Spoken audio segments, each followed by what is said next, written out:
Welcome to my Vision News, another video for you. Firstly, implementation of a peace agreement signed around 2 weeks ago between TPLF and Ethiopian federal government is underway. A US State Department spokesperson a few hours ago spoke about implementation of articles of the peace agreement. And he hinted at imposition of sanctions too if provisions are not implemented. What did he say? Details for you. Secondly, Getachew Reda, presidential spokesperson, was interviewed by the BBC a few hours ago, and there he spoke on several important issues. He talked about fighting. Has fighting stopped altogether? He talked about some activity of Amhara forces in an area on Tigray Amhara border. He talked about disarmament as well. Details for you. Firstly, viewers, implementation of ceasefire agreement, peace agreement signed around 2 weeks ago between the TPLF and Ethiopian federal government is underway. And one of the key articles of the peace agreement is disarmament. Disarmament of TPLF combatants, Tigray fighters. But this disarmament is linked to withdrawal of non-ENDF and foreign forces. Foreign forces means Eritrean military. Non-ENDF forces means Amhara forces, Amhara militias. A few hours ago, in a press briefing, a US State Department spokesperson spoke about Ethiopia. And there a journalist asked a question that what will happen if Amhara forces, Eritrean military, did not withdraw from Tigray. The State Department spokesperson said, we don't want to get ahead of in terms of what will happen if commitments are not adhered to, if they're not abided by the parties, but sanctions are a foreign policy tool. So he just made it clear that the option left with the US is imposition of sanctions if articles of the agreement are not implemented. Now, withdrawal of Amhara forces and Eritrean military is a complex issue.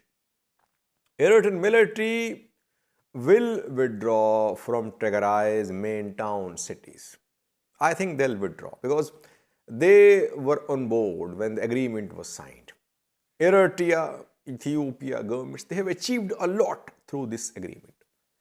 But will they withdraw from Zalambasa and Badme? I don't think so. They might not withdraw from border areas which were awarded to them by a boundary commission, and some new border areas as well. But I think they'll withdraw from major towns and cities. As regards withdrawal of Amhara forces from Tigray, it's an even more complex issue. Amhara forces are in Raya and Volkait, southern Tigray, western Tigray. The two zones are disputed between Tigray and Amhara. Will they withdraw from Volkait? Will Volkait come under ENDF control until the final decision about the future status of Volkait and Raya? It's not clear if they withdrew, they would withdraw under pressure. Voluntarily, I don't think Amhara forces will withdraw from Volkait. ENDF, Ethiopian federal government, will have to put pressure upon Amhara regional government, Amhara forces, Amhara militias to withdraw from Volkait. What about Raya? Southern Tigray, Koram Alamata. PM Abiy in yesterday's speech to the parliament mentioned Volkait. Did he mention Raya? I think Amhara region, Amhara regional forces will make concessions on Raya. Their position about Volkayet is more rigid than Raya. We could see them withdraw from Raya. Volkayet is a more complex issue because of its strategic value, its economic value as well, very fertile area, shares border with Sudan, border with Eritrea too, only outlet for Tigray region. So that is why these two issues are very complex. But PM Abiy's government is a strong government now. And government is in a position to enforce what it has agreed in Pretoria. If PM Abiy's government sincerely agreed to the articles of the agreement, which I think it did in Pretoria, South Africa, government is in a position to impose, to enforce the articles of the agreement.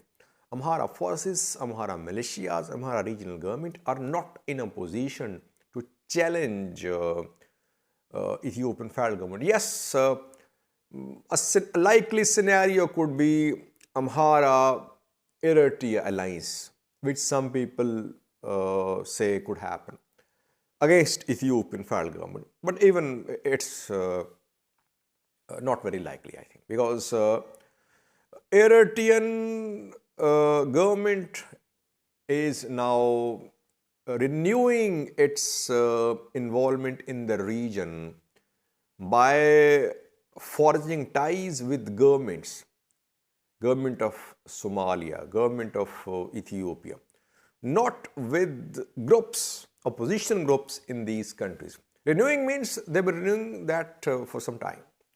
For some years, they have changed their strategy because now governments are pro-Eritrea, governments in Somalia, government in Ethiopia.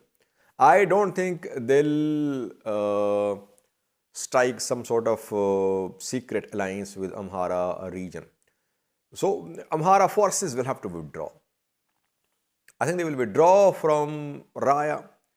Their withdrawal from Volkayet could be a complex issue. And secondly, sanctions have limited impact. If Eritrean forces did not withdraw from Tigray, suppose, and US imposed sanctions on Eritrea, would it make any difference? Eritrea already under sanctions for years. It won't make a difference. Sanctions won't force Eritrea. That is why let's hope that everything is implemented smoothly.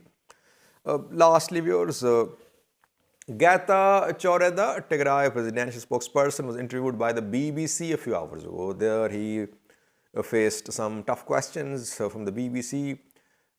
Firstly, he was asked a question about who signed the agreement, Tigray regional government or TPLF? Because TPLF says it was not part of negotiations. It did not nominate any members for negotiations. He said that he was representing Tigray government, not TPLF. Secondly, he talked about fighting. Has fighting stopped altogether in Tigray? He said almost. But he said some activity of Amhara forces was seen in Salamati. Salamati, Tigray, Amhara border, western zone of Tigray. Thirdly, he talked about disarmament.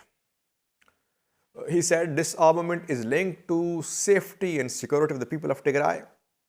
And last but very important point, he said there is no need to take up arms if invading forces withdraw from Tigray.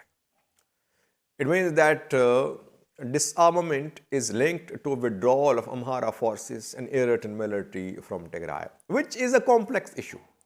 Withdrawal of Amhara forces, Eritrean military, as I said earlier, is not a simple issue.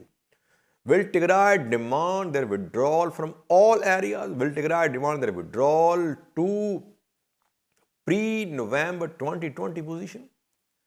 If Tigray wants restoration of that position, it will not happen. And if it did not happen, what will Tigray do?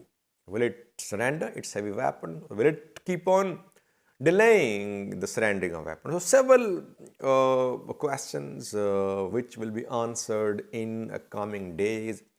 So far, Tigray leadership is confirming that it is ready to surrender weapons, but it will happen after the withdrawal of non-ENDF and Eritrean military. And this withdrawal can take days, weeks, even months. Thank you for watching.